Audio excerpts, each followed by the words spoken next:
Y bien, estamos ahora con el presidente de la Corte Suprema, Javier Villastein, que ha estado en estos días en el candelero, en la disputa, en la guerra mediática con otros poderes del Estado, precisamente. En fin, hay varios temas que conversar con él. Javier, ¿cómo está? Buenas noches, ¿cómo le va? ¿Qué tal?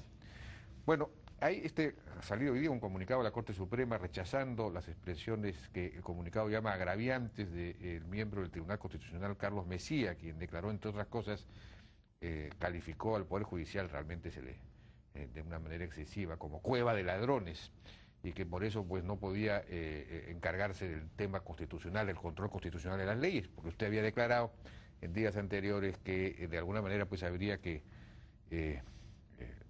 desaparecer el Tribunal Constitucional y esa función del control constitucional debería pasar a la Corte Suprema. Bueno, ¿qué está pasando acá? Es decir, usted ha declarado, por ejemplo, ahí, en esa declaración que hizo, que el Tribunal Constitucional se parece a los que había en las desaparecidas dictaduras socialistas. Eso no sé si nos puede explicar, porque...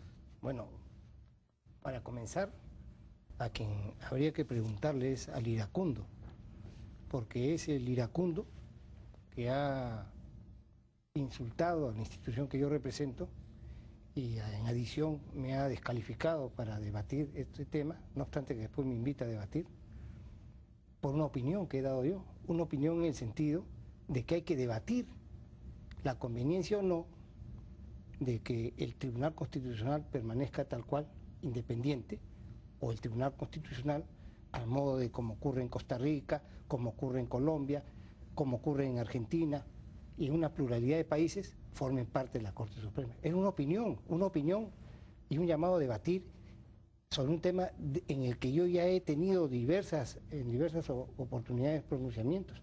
Y en el Congreso hay una pluralidad de personas que tienen el mismo parecer, por ejemplo, Mauricio Mulder. Y frente a esta opinión, porque es una simple opinión, aparece un miembro del Tribunal Constitucional, iracundo, porque esa es la verdad, iracundo porque él mismo ha declarado que le ha producido indignación a él y a los otros 6 magistrados, o sea, él se autoproclama el vocero de los otros 6, indignación, mis palabras, o sea que yo no puedo hablar o plantear un pensamiento, una idea, porque le produce al iracundo una tremenda... Usted habló de fallos contradictorios en el Tribunal Constitucional que ponen en peligro la línea de la justicia, etc. Bueno, sí, pues hay fallos contradictorios, enervan a cosa juzgada, se sobreponen al Poder Judicial, se escapan al control constitucional para entrar en el control legal, que no es conveniente. Pero acá tengo, por ejemplo, un expediente sobre el mismo tema, el expediente 6572 y el expediente 6540, los mismos ponentes, el mismo tema, otorgue pensión de viudez, decreto ley 19990, igual a los dos, el mismo día, 6 de noviembre, declaran fundada y acá infundada. O sea, contradictorios entre ellas. Pero en fin, no he venido con la idea de descalificar al Tribunal Constitucional, que como tal me parece altamente respetable, como respetable las opiniones discrepantes de su presidente, como me parece respetable la prudencia con que ha respondido el magistrado Calle, pero lo que no puedo comprender, claro, es la respuesta del iracundo, el doctor Mesías. Ahora, se refirió iracundo, digamos, a cueva de ladrones. Sí hay un cierto consenso en torno a que por lo menos la rama penal del Poder Judicial es muy corrupta, ¿no? Hay quienes dicen, no me consta, pero hay quienes dicen que para ganar un juicio hay que pagar, que eso es así en el Poder Judicial. No tanto en la parte civil, sino en la parte penal, ¿no? Usted mismo ha dicho que, bueno, en realidad esto no se refiere al Poder Judicial, sino a la Fiscalía, que no sé si nos puede usted explicar este asunto. Justificó de alguna manera aparentemente el archivamiento de la denuncia a la congresista Tula Benítez por parte del fiscal Peláez, diciendo que bueno, que los magistrados tienen derecho a tener su corazoncito y eso pues estaría interviniendo en estos casos. A la primera proposición la rechazo totalmente, no es verdad. No es verdad que haya corrupción en el área penal o en el área civil o en otra área. No, pero hay corrupción. Hay, pero como casos aislados.